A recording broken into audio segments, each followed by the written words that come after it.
Mashujaa ni kama waliwashangaza Simba. Ndio kidogo tukaona sasa Simba imechangamka. Kuongeza dakika takriban 15. Haikupaswa kufika dakika hizo hapo. Kuachana na mwanasheria wake. Mambo ni magumu bana. Legendari wa hakuna mtu ambaye amjui.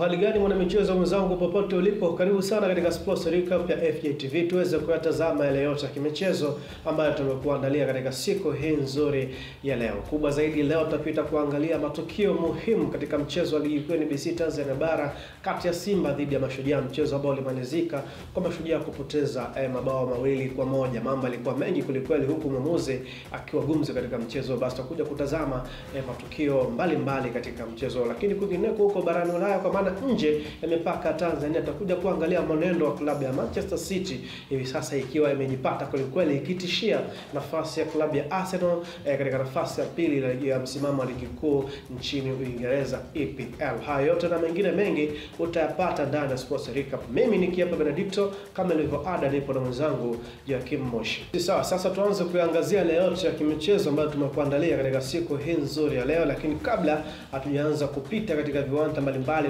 kukumbusha tu nguvu ya Sports Recap imekuwa ni maalum kabisa kwa ajili ya Mega Purified Drinking Water. Ni watu ambao wamekuwa wakitupa nguvu kuhakikisha tunafanya vyema katika kipindi hiki cha Sports Recap, kuhakikisha mambo yanakwenda vizuri kweli. Basi tuanze kuangazia yale yote ya kimichezo ambayo tumekuandalia katika siku ya leo. Bwana, hapo jana ulichezwa mchezo wa ligi kuu ya NBC Tanzania Bara kati ya Simba dhidi ya Mashujaa FC ya pale Kigoma, huku mchezo ukitamatika kwa Simba kuibuka na ushindi wa mabao 2-1. Licha kwamba Mashujaa walianza kupata goli katika mchezo huo mapema sana kipindi cha kwanza, lakini baadaye kipindi cha pili Simba wakafanya comeback na kurejea katika uongozi na kuondoka na alama 3 muhimu katika mchezo huo.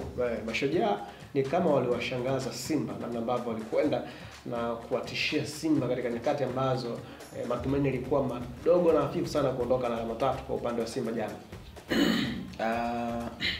Ukitaka kuangalia hata kikosi ambacho kilianza kwa Simba sio kile kikosi ambacho watu wameshakizoea. Ukitaka kuangalia kina Barua jana walianza, kina Wasu walianza. Kwa hiyo wale Mashujaa tunawajua, Mashujaa dhidi ya Simba haijagi kuwa game rahisi, na ukitaka kuangalia hata magoli ambayo Simba waliyapata ni baada ya wale wachezaji wao ambao kila siku wanacheza, yani wanapata time ya kucheza baada ya kuingia. Ndio kidogo tukaona sasa Simba imechangamka, ila kwa kipindi cha kwanza mechi ilionekana kama iko upande wa Mashujaa. Yes, sasa tunazungumza Simba ambao katika mechi ya jana walilazimika kusubiri mpaka mikwaju ya penalti, kwa maana wakipata mikwaju ya penalti katika goli la kwanza na mikwaju ya penalti katika goli la pili, katika hali ambayo kucheza na Mashujaa unapitia wakati mgumu kiasi kile kupata matokeo. Hawa wachezaji ambao walikuwa mpata nafasi jana kama hawana ile quality ambayo tunaweza tukasema inaweza ikawafaa Simba pale ambapo wengine wanakosekana. Ujue quality ya mchezaji inakuja endapo mchezaji anacheza. Yaani kiwango cha mchezaji akiongezeka kikaa bench. Ukitaka kuangalia au nikikuuliza Barua ni game gani ambao wameanza, sidhani kama utaweza kunipa majibu ambayo yako sahihi. Awesu wakina Duchu wote tumeona, ila kwa Mashujaa nadhani wale waliocheza ni wachezaji ambao wanacheza kila siku.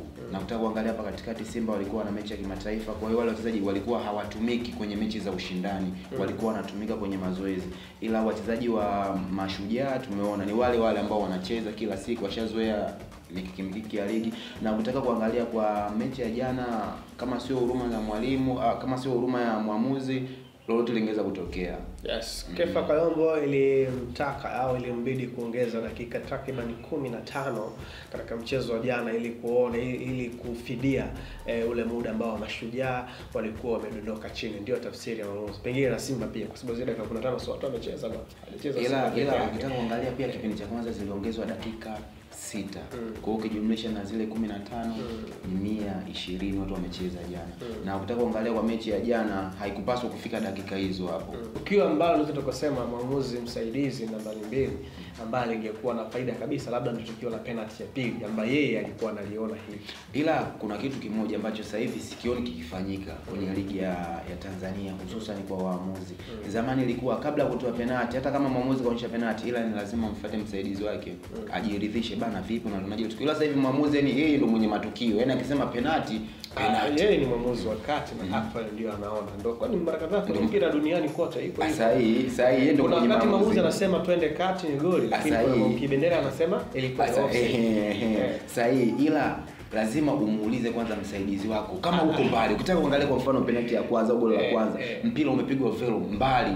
Sijui unanielewa, mwamuzi hakuwa na macho. Lazima inatakiwa mfuate hata mwamuzi wake hata kama saba na mnalionaje lile. Yeye actually yeye mwamuzi wa kati kwa matukio ambayo anahisi kwamba ameyaona kwa usahihi na hayana controversy, kwa maana ya labda mwamuzi msaidizi kuonyesha kwamba kuna namna sintofahamu, yeye yuko clear kufanya maamuzi ambayo yapo. Ingekuwa mwamuzi sasa anamsaidia, pengine angeambia bwana, hapana, kuna kitu umekitafsiri hakiko sawa. Hasa kama mwamuzi hakufanya, mimi sikuona kama kuna reaction ya mwamuzi msaidizi kwenye tukio la kwanza la penalty. Kwa hiyo ile wewe una uhakika ni penalty halali?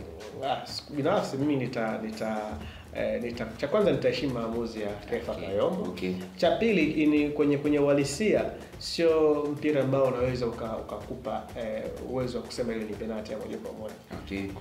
Kwa hiyo hapo tuheshimu maamuzi ya tunaheshimu maamuzi kwa sababu yeye ndo ambaye alipewa ile hadhi ya kusimamia mchezo kwa dakika zote. Ila loni tunajua, ukweli tunaujua kwamba Simba jana wamecheza vibaya na yale matokeo sio ambayo Simba walikuwa wanastahili kuyapata.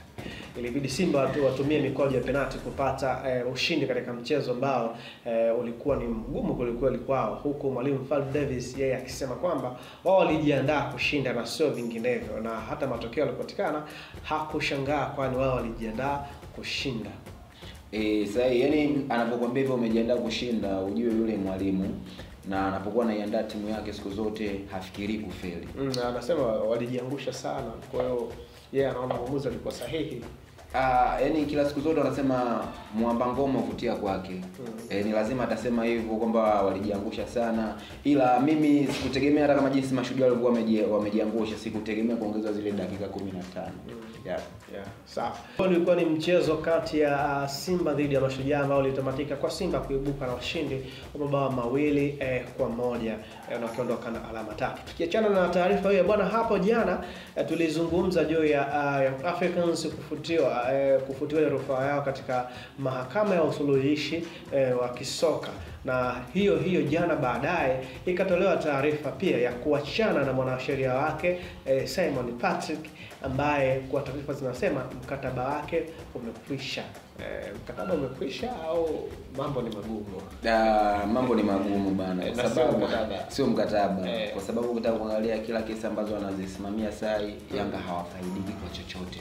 Walipeleka Bernard nadhani, Bernard akalipwa. Wamepeleka hii ya Simba kugomea mchezo, bado wamefeli. Kwa hiyo wanaona huyu mtu naye mbona anazidi kutufilisha, kama sisi tunamtegemea kwenye mambo ya sheria, alafu kila tunapoenda tunafungwa, basi hana msaada, ngoja tutafute mtu mwingine. Mimi kuna jambo kidogo linaniwazisha hapa. Kwenye matukio mengi ambayo ya kisheria, Africans wamekuwa ni watu ambao wanatumia mihemko sana, hasa viongozi wake kwenye kuyangamua.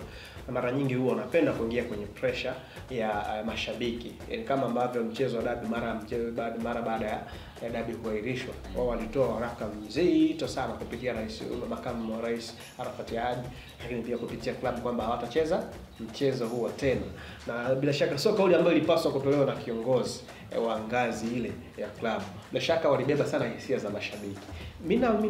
Inawezekana Simon Patrick huwa anawashauri kufanya vitu kitaratibu, lakini wao labda wanamezwa na pressure na shabiki. Amna, yani siku zote unabidi usimamie msimamo wako. Kama wewe ni mwanasheria, basi simamia zile sheria. Kama unaona kitu hakifai, waambie viongozi. Mwisho siku Simon Patrick sio mtu wa maamuzi. Yani sio mtu wa maamuzi, anashauri. Ila kama unaona kwa mfano unaweza ushauri kitu afu unaona husikilizwi, unabidi ufanye nini? Unaachia nafasi bana, hebu endeleeni, kwa sababu unaona nyie hatusikilizane wala hatuwezani. Labda inaweza ndo maana mkataba umesha kaona sio kuongezwa. Yeye hajatamka kwamba mkataba umesha. Amefanywa mahojiano. Amesema mkataba umesha. Na hatamani kuendelea kufanya kazi na yeye. Anatamani kukaa kidogo nje ya mpira wa Tanzania. kazi nzuri ukiwa nayo au kazi mbaya ukiwa nayo. Sidhani kama Simon anaenda kukaa afu hao hawana kazi. Unajua kwanza Simon ni miongoni mwa wanasheria wachache ambao wanahudumu kwenye mpira, pia hata CAF pia wanamtumia. Sahihi. Ana CV nzuri kwenye mpira. Sahihi. Ndio maana nimerudi nimekwambia hivi, kama unaweza kutoa ushauri afu watu hawafuate ushauri wako, ni bora uwapishe uendelee na mambo yao. Kwa hiyo hapo kuna mawili, kama kuwapisha ama Yanga wameona wewe tupishe.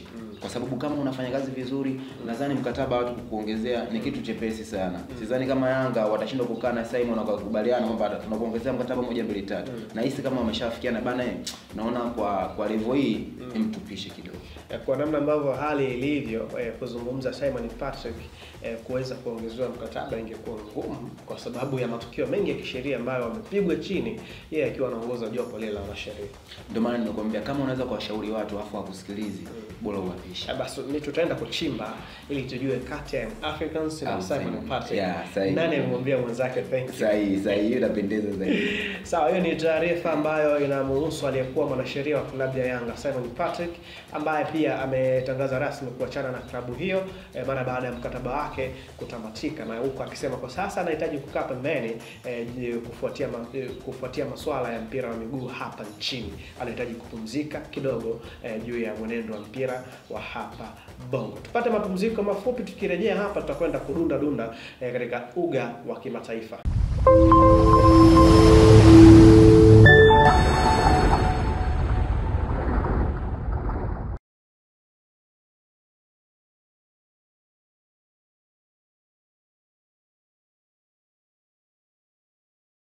Hayo ilikuwa ni maneno ya wadhamini wetu Mega Purified Drinking Water, ambao wamekuwa wakifanya kazi nzuri kweli ya kuhakikisha kwamba wakazi wa Dodoma wanapata maji yaliyokuwa safi na salama. Hivyo ni kusii tu kwa mkazi wa Dodoma, na mbali ni hizo, piga uliza maji, na ukiuliza maji usiseme tu maji, bali uliza maji ya Mega.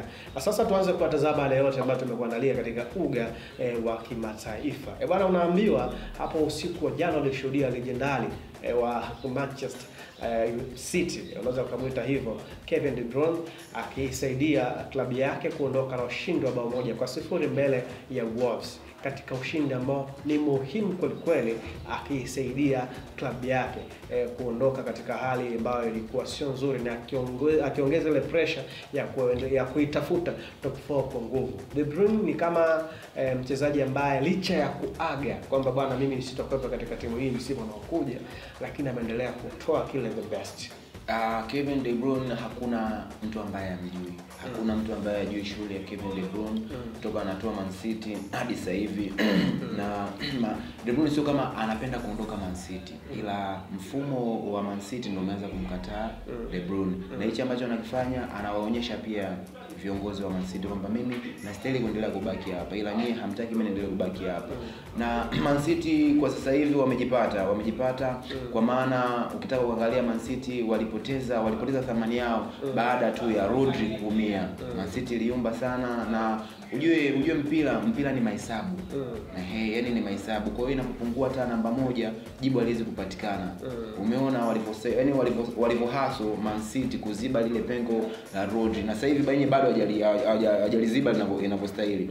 Na Kevin mwenyewe alikuwa kwenye majeruhi. Yaani msimu umeanza Man City tu wanapata majeruhi. De Bruyne hajakaa vizuri, hajapata majeruhi Rodri. Kwa hiyo sasa hivi at least ndo Man City wameanza kukaa sawa.